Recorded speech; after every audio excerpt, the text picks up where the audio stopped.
Reservation local bodies में, education और employment में बैकवर्ड क्लास को मिलना चाहिए। मैं ये समझता हूँ कि ये डिमांड जेन्युइन है। ये हमारे कॉन्स्टिट्यूशन हमको इस बात की इजाज़त देता है कि हम आर्टिकल 15 और 16 के तहत जो सबसे कमज़ोर हैं, जो वीक हैं, उनसे इंसाफ करें। आर्टिकल 14 में भारत का संविधान जिसको बाबा साहेब अम्बेडकर ने बनाया, वो आर्टिकल 14 ये कहता है कि इक्वालिटी की बात जब होती है तो सब्सटेंटिव इक्वालिटी की बात होनी चाहिए।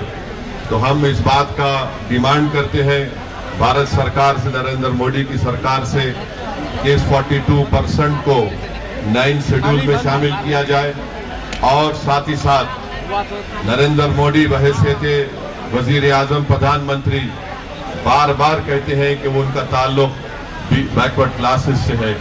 तो हम उनसे ये डिमांड करते हैं कि वो अपनी इस मोहब्बत को दिखाएं, भारत के पार्लियामेंट में एक बिल को लाएं और 50% रिजर्वेशन के कैप को ब्रेक करें, उस सीलिंग को ब्रेक करके इस मुल्क की 80% आबादी से वो इंसाफ करें।